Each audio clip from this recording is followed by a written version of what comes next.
Ukrainal on kiiresti vaja Ameerika Ühendriikide abi. Ukraina president Volodymyr Zelenskõi pöördus täna ametlikult Ameerika Ühendriikide presidendi Donald Trumpi poole avaliku kirjaga.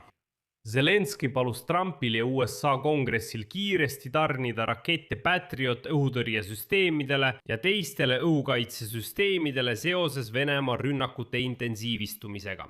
Lisaks rõhutas Zelenskõi, kui oluline on, et Ameerika kuuleks Ukrainat.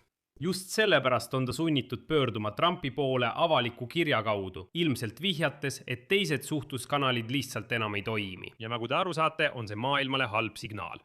Zelenskõi kinnitas, et Ukraina ei kaota, kuid küsimus on selles, kui kaua see sõda veel kestab, mis nüüd puudutab ka Euroopat. Aga tundub, et Donald Trumpi vastus on juba ilmne. Kahjuks ei ühinenud Ameerika Ühendriigid täna ÜROs Ukraina avaldusega, milles mõisteti hukka Venemaa ähvardus anda süsteemseid lööke Kiievile. Samal ajal kordas Zelenskõi taas, et Kremlis on otsustatud taas mobilisatsiooni juurde pöörduda. Minu nimi on Aleksei Petši, arutame seda teemat koos. Aga enne kui alustame, palun tellige see kanal, pange sellele saatele like, kirjutage selle video alla oma kommentaar, et YouTube'i algoritmid pakuksid seda saadet võimalikult paljudele vaatajatele. Olen tänulik teie kommentaaride eest ja tellige minu Telegrami kanal Petši News, link sellele on selle video kirjelduses.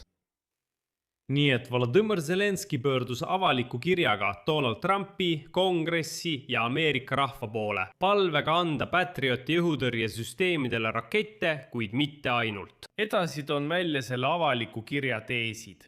Zelenskõi alustas tänusõnadega, tsiteerin. Sellel mälestuspäeval 25. mail otsustasin teile selle kirja kirjutada. Nagu te aru saate, see tähendab, et kiri kirjutati mõned päevad tagasi. Ukrainas on sellest juba saanud traditsioon pöörduda sel päeval USA poole tänusõnadega. Me teame, et maailm oleks palju süngem ilma Ameerika juhtimise ja otsuse kindluseta. Ja me hindame sügavalt kõike, mida te teete, et kaitsta vabadust ja inimelusid.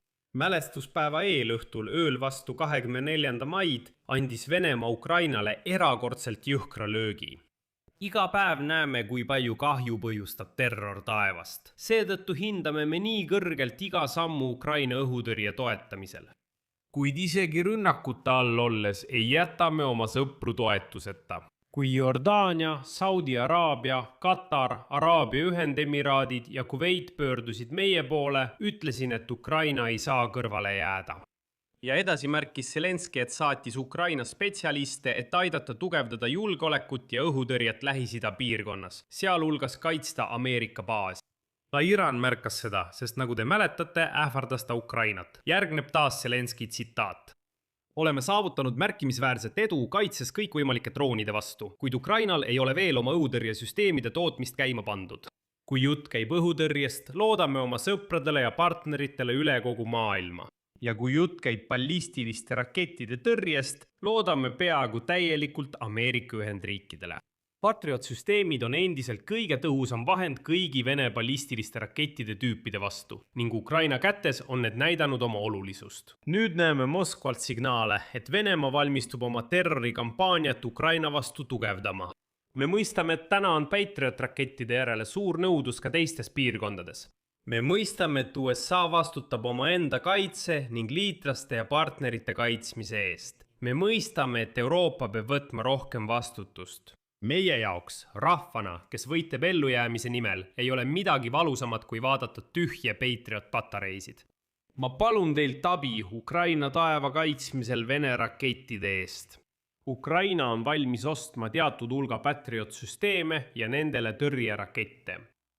Ja siis meenutas ja tunnistas Zelenskõi, et see oli Donald Trumpi otsus anda Javelinid 2018. aastal, mis aitasid 2022. aastal Vene tankikolonne peatada. Ta tänas HIMARS-ite, Atacms-rakettide, Bradley'de ja F-16 hävitajate tarnete eest.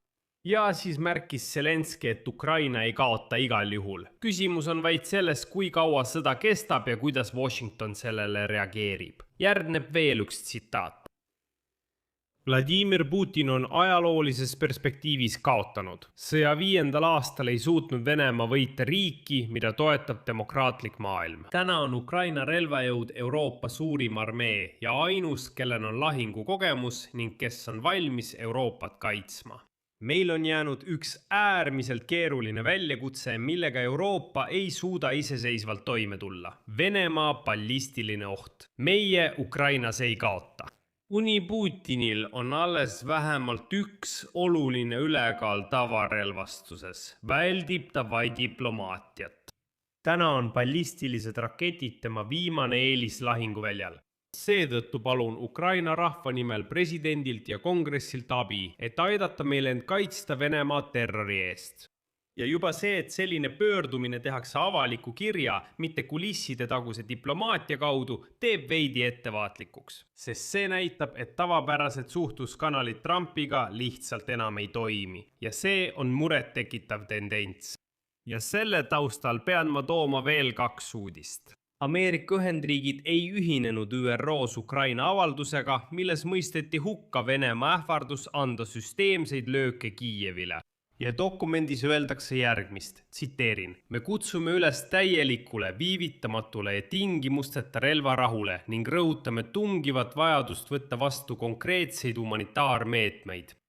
Seda avaldust toetasid peaaegu 50 riiki, sealhulgas Euroopa riigid, Suurbritannia, Kanada, Austraalia, Uus-Meremaa, Jaapan ja Lõuna-Korea.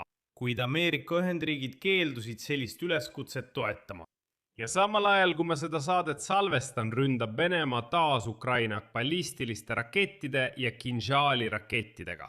Ja nüüd kirjutab väljaanne The Economist, et Ukraina võimud on alustanud ettevalmistusi pikale venivaks sõjaks. Väidetavalt andis Volodõmõr Zelenski käsu valmistuda veel 2-3 aastat kestvateks lahingutegevusteks. Väljaande andmetel loodeti Kiievis aasta alguses siiski, et USA vahendusel peetavad läbirääkimised võivad viia vähemalt ajutise kokkuleppeni. Kiiev oli valmis arutama vägede väljaviimist. Donbassist vastastikuse vägede tagasitõmbamise tingimusel, samal ajal kui Kreml nõudis Ukraina relvajõudude ühepoolset lahkumist ja keeldus vastu võtmast Ukraina julgeolekugarantiisid, mis nägid ette teiste riikide sõjaväelaste paigutamist. Vladimir Putin ei kiitnud heaks ühtegi arutlusel olnud kokkuleppe varianti. Lõpuks, tuletan meelde, teatasid USA 22 mail läbirääkimisprotsessist lahkumisest, samal ajal kui Ukraina presidendi kantseleis näib tõepoolest selleks valmistutakse. Siin panen 3 punkti. Kirjutage oma arvamused ja järeldused selle saate all kommentaaridesse. Tellige kanal, vajutage kellukesele ja ärge unustage laiki panna. Kui soovite toetada selle YouTube'i kanali tööd, saate seda teha mis tahes annetusega selle video all olevate linkide ja rekvisiitide kaudu või teie ekraanil oleva QR-koodi abil. Sellega on kõik. Hoolitsege enda eest. Kõigile head aega!